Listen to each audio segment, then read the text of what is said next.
Okay, so magsisimula na ako. So, gagamit ako ngayon ng light foundation. Dahil alam niyo naman ako, matagal ko na sinasabi sa inyo yan. Gagamit ako ng light foundation para hindi na ako mag-highlight. So, ayan. Maglalagay lang tayo dyan. Tatakpan natin yung mga naging rason kung bakit nagkaroon tayo ng maraming breakouts.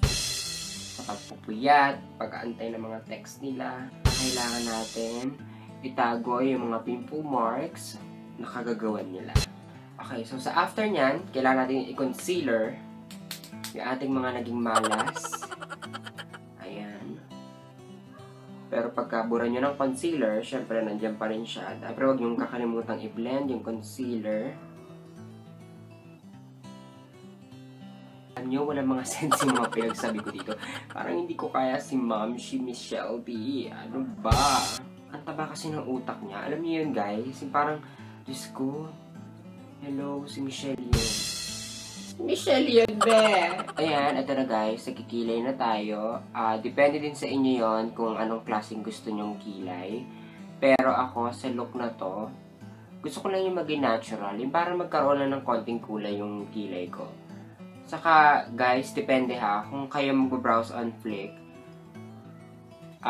depende yun sa look na gagawin nyo. Hindi laging kailangan dapat browse on Flick kayo. Pero huwag nyung kakalimutan i-brush para mag-blend silang lahat. Tapos, lilinisin ko lang yung mga excess na product dun sa kilay ko para walang chismis. Alam nyo naman.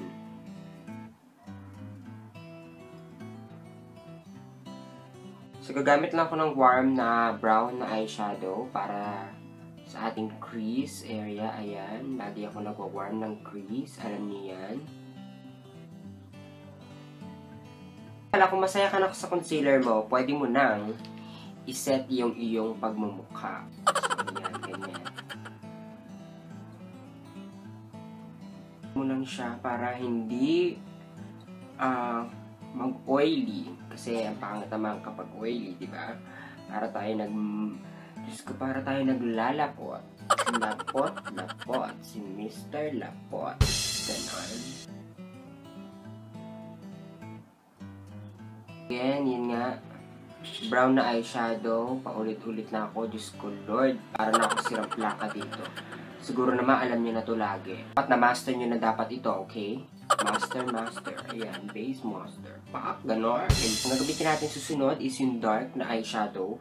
Kasi gusto kong maging smoky. Ayan. Kailangan gusto kong maging Georgina Wilson. Ayan. Kailangan maging it girls. Ganon. Siyempre, di ba talaga dapat ang smoky eyes, ganyan yung mga panlabanan.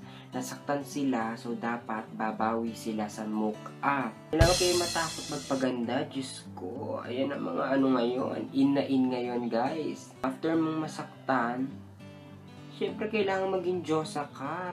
Dapat makikita nila yung ito pala yung sinayang ko noon. Ganon. Magre-revenge dapat. Pero guys, sa pagre-revenge, huwag naman yung bonggang-bonggang hanggang sa kamatayan na, diba? Dapat, magre-revenge kayo, makikita nila yung talagang ay nako, nag-iba na talaga to si Sunreng. Ganon. Yan, naglalagay lang ako ng dark brown na eyeshadow. So, kahit anong dark brown ang gamitin mo, kahit yung pang-contour mo, pwede din. Kasi, mas maganda yung mga brown na mga pang-contour. Tapos, huwag nyo kalilimutang i-blend. Diyos ko, ayan. Araw-araw ko na din ito sinasabi sa inyo every time na ako'y gagawa ng video. Dapat nga naman master nyo na talaga to mga ay naku talaga. A gold or brown or kahit anong kulay, something like this. Ayan. Dito sa aking Michelle D Enhanced Palette. Ayan. So, tatanong pala ako saan makakabili ng Michelle D Eyeshadow Palette. Pumunta lang kayo sa Facebook, sa Instagram, andon, i-search nyo lang Enhanced Cosmetics. Makikita nyo na yung palette na ganito eh. So, ilalagay nyo na siya sa center of your eyelids. Ganyan. Kailangan nyo makikita na kapag nakita ka ng boyfriend mo dati or ex mo dati, mabubulag sila sa eyes mo.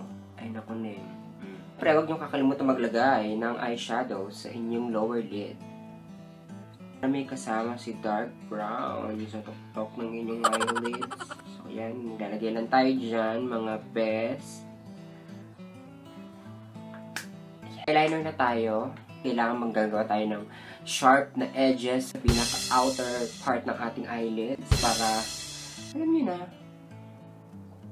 masindak sila sa eyeliner ko. Ganun.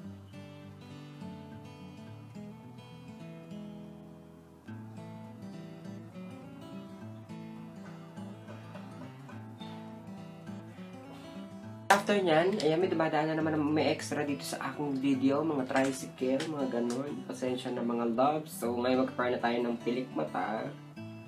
So, kailangan i-curl natin yan. Yung parang humahampas sa mga mukha nila. Pumipitek, ganon. Ganyan.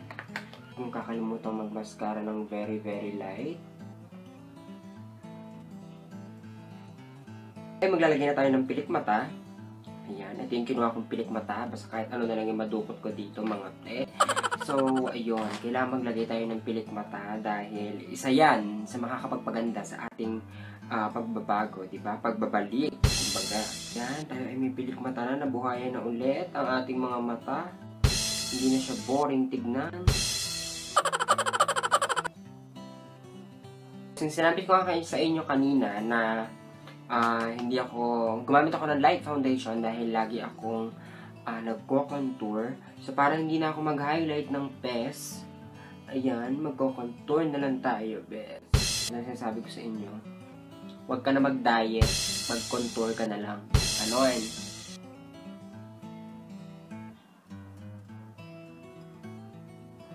Okay, so ngayon mag-highlight na tayo. Alam niyo naman, kailangan lagi tayong naka-highlight.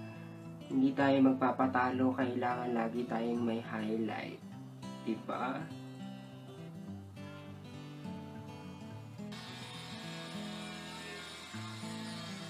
Sana kayo sa naririnig nyo dahil dito sa lugar namin, hindi na natapos-tapos sa mga ginagawang bahay. Tapos gagamit tayo ngayon ng nude na lipstick. So kahit anong lipstick pwede nyo gamitin pero mas bagay dito sa ating look para medyo may fierce at sexy, bold. Gumamit kayo ng nude lipstick.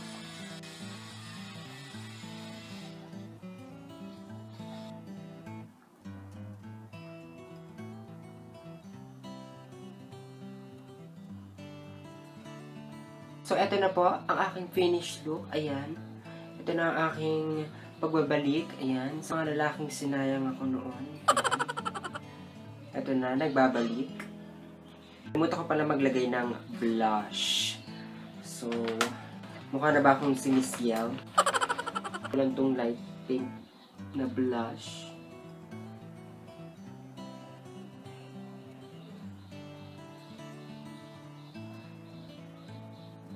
This is it, guys. This is my Michelle D makeup transformation. And thank you so much to Team Collab. Yes, ayan, successful na naman ang ating ginawang collaboration video.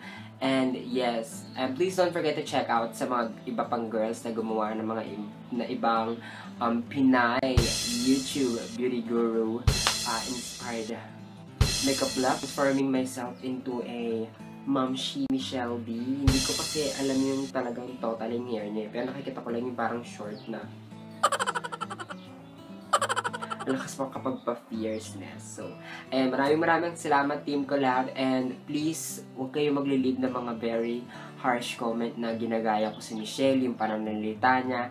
Actually, medyo gano'n lang naman yung mga nakikita ko mga pananalita niya pag siya nag-video. Okay, hindi ko po siya ginagaya.